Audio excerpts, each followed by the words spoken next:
Hallelujah! সবাইকে জয় যিশু। ঈশ্বরের গৌরব যেমন রোজ যেমন রুটিন অনুসারে আমি আশীর্বাদে প্রার্থনাতে আসি। আজও প্রভুর আশীর্বাদে আসতে পেরেছি। পিতাকে অসংখ্য ধন্যবাদ করি। আমরা প্রার্থনাতে যাব। সর্বশক্তিমান ঈশ্বর পিতা, তোমার মহানামে ধন্যবাদ করি পিতা। স্বর্গপিতার সিংহাসন পিতার পাদবৃত্ত চরণ তুলে নিয়ে অসংখ্য ধন্যবাদ করি পিতা। এই 2025 সাল হচ্ছে যে 25শে ডিসেম্বর যে আজকে আমরা যে পালন করছি প্রভু, তোমার সেই একমাত্র পুত্র সেই জন্মদিন পিতাকে যারা বিশেষ করে পিতাকে যে সব সন্তানরা ইউটিউব ফেসবুকে যারা দেখছে পিতাকে তাদেরকে তুমি মহামহাশীর্বাদ তাদের তুমি কৃপা করে পিতাকে যারা যে যে অবস্থায় রয়েছে দেশ বিদেশের মধ্যে আমি প্রত্যেকটা দেশ নিয়ে আমি প্রার্থনা করছি পিতাকে গভর্নমেন্টের মধ্যে যারা রয়েছে পিতাকে কাজের মধ্যে যারা রয়েছে পিতাকে আর ভারতবর্ষ ওয়েস্টবেঙ্গল সাউথ ব্রাঞ্চের জন্য প্রার্থনা করছি পিতাকে সর্বদা কেরালা তামিলনাড়ু হায়দ্রাবাদ অন্ধ্রপ্রদেশ মধ্যপ্রদেশ বোম্বাই পুনা গোয়া পাঞ্জাব হরিয়ানা দিল্লি নিউ দিল্লি চণ্ডীগড় কলকাতা সাউথ ব্রাঞ্চ লার্শিপ কভারিং সমিতি পিতাকে উড়িষ্যা বেঙ্গালোর লার্শিপ কভারিং করে পিতাকে সর্বদা লখনৌ লার্শিপ কভারিং করতে পিতাকে মুহূর্তে পিতাকে প্রার্থনা করছি পিতাকে গুজরাট ইউপি বিহার ঝাড়খণ্ড লখনৌ লার্শিপ কভারিং করতে পিতাকে সর্বদা পিতাকে Saudi Arabia Dubai Kuwait Qatar Malaysia Thailand Hong Kong Bangkok লার্শিপ কভারিং করতে Germany France Italy Portugal Brazil Argentina Sri Lanka England New Zealand পিতাকে অস্ট্রেলিয়া জিম্বাবুয়ে পিতাকে অস্ট্রেলিয়া কভার করে পিতাকে সর্বদা পিতাকে এই মুহূর্তে যে প্রার্থনা দুজন পিতাকে সিঙ্গাপুরকে লার্শিপ কভার করে পিতাকে সর্বদা যে যে অবস্থা রয়েছে দেশের মধ্যে রয়েছে পিতাকে তাদেরকে তুমি দর্শক তাদেরকে তুমি সুরক্ষিত রাখো পিতাকে আজকের যে আশীর্বাদের বার্তা আশীর্বাদের বাক্যতে তোমরা চরণতলে আসতে পারি তোমার মহানভাবে ধন্যবাদ করি। তোমার বাক্য বলেছে পিতাকে আদিতে বাক্য ছিল বাক্যে পিতার সমস্ত সৃষ্টি করেছে সেই বাক্য অনুসারে তোমার চাহাত করেছে পিতাকে মতিলিখিত সুষমাচার তার সাথে সাথে বলেছে যাচ্ছ করে দেবে অনশন করবে বিদ্যার আঘাত করো তোমার জন্য খুলে দেবে পিতাকে তোমার আরো বাক্য বলেছে পিতাকে দ্বিতীয় বিবরণ তার 28 এক পদে বলেছো আমি তোমাদেরকে অর্ধ যে সকল আজ্ঞাদেশ করেছি যত্নপূর্বক পালন করিবার জন্য যদি তুমি আপন ঈশ্বর সদাবিভাবে মনোযোগ সহকারে কর্ণপাত করো তবে তোমার ঈশ্বর সদাবু পৃথিবীর সমস্ত জাতির উন্নত করবেন।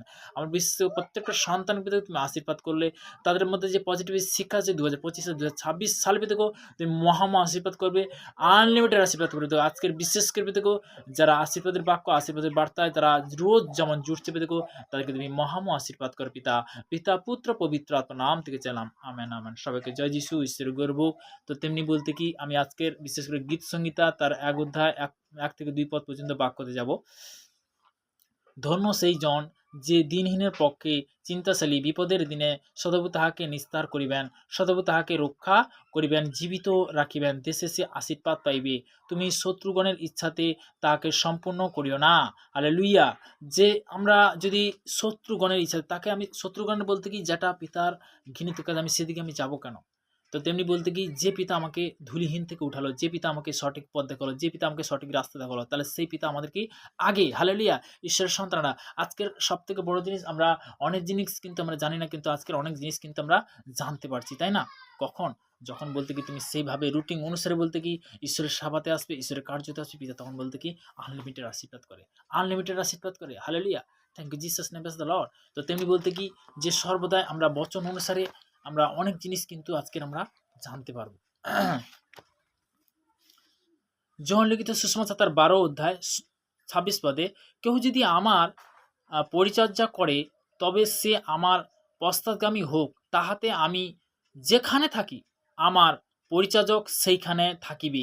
কেহ যদি আমার পরিচর্যা করে তবে পিতা তাহার সম্মান করিবে। পিতা কখনো লজ্জা হতে দেবে না। পিতা কি করবে? সম্মান করবে। আমার ঈশ্বর বলতে কি সম্মানের ঈশ্বর। আমার পিতা পরমেশ্বর বলতে জীবিত ঈশ্বর। তো তেমনি আমরা জীবিত ঈশ্বর কিন্তু আজকে আরাধনা করছি তাই না। তো তেমনি বলতে কি আমরা যখন পিতার কাছে আসি আমরা যখন প্রভুর কাছে আসি আমরা যখন কথা বলি পিতা আমাদের সঙ্গে বলে কথা বলে পিতা আমাদের সঙ্গে কি বলে কথা বলে হালেলুয়া ঈশ্বরের সন্তানরা। তো আমরা অনেক জিনিস হয়তো জানি না কিন্তু আজকে আমরা জানতে পারছি। কখন জানতে পারছি? যখন বলতে প্রভুর বাক্য দ্বারা আমরা জানতে পারছি পিতার বচনের দ্বারা জানতে পারছি। তো তেমনি বলতে কি আজকের যে আমরা বিশেষ করে ঈশ্বরের গৌরব ঈশ্বরের আরাধনাতে আমরা যখন আসি পিতার আরাধনাতে যখন আসি পিতার বাক্যতে যখন আসি পিতা আমাদেরকে কি করে আশীর্বাদ করে। আমরা সবাই বলতে কি খুব আজকের হ্যাপি কেননা আমরা সেই ক্রিসমাস আমরা পালন করছি তাই না। তো তেমনি বলতে পিতা সর্বদাই আমরা প্রার্থনাতে যাব প্রত্যেকটা সন্তানের জন্য। সর্বশক্তিমান ঈশ্বর পিতা তোমার মহানামে ধন্যবাদ করি পিতা স্বর্গপিতা সিংহাসন পিতার বাদুর তোমার চরণতল প্রভু তোমার দাস হতে প্রার্থনা করছি পিতাকে যে সকল সন্তানরা আজকে তোমার জেরুজালেমে একত্রিত হতে পেরেছি যারা একত্রিত হতে পারেনি পিতাকে তাদের জন্য প্রার্থনা করছি পিতাকে প্রত্যেকটা সন্তান পেতে প্রার্থনা করছি আত্মীয় স্বজন কুটুম্ব বন্ধু বান্ধব আমি সবার জন্য প্রার্থনা করছি পিতাকে সর্বদা পিতাকে প্রত্যেকটা সন্তান আত্মিক সন্তান যারা নতুন কি পুরনো তারা একত্রিত হতে যারা আসতে পারেনি যারা ইউটিউব ফেসবুকে যারা আছে তাদের প্রতি আশীর্বাদ তারা আনলিমিটেড আশীর্বাদ করবে পিতাকে তারা হয়তো বলতে শেষ টাইমে হয়তো জুটতে পারেনি তারপরেও জুটছে দেখো তাদেরকে সেম তুই সর্বদা তুমি ওই 25 ডিসেম্বর, যে ডিসেম্বর মাসে যে পুরো মাসটা আমরা যে তোমার সেই ত্রাণকর্তার যে আমরা জন্মদিন পালন করি পিতাগো, সেই প্রার্থনা করছি পিতাগো, তাদেরকে তুমি মহাময় আশীর্বাদ করো পিতাগো। এই প্রার্থনা মিষ্টি মেয়ের মহান যিশুর নাম থেকে চাইলাম। Amen, amen, amen. হালেলুয়া। সবাইকে জয় যিশু।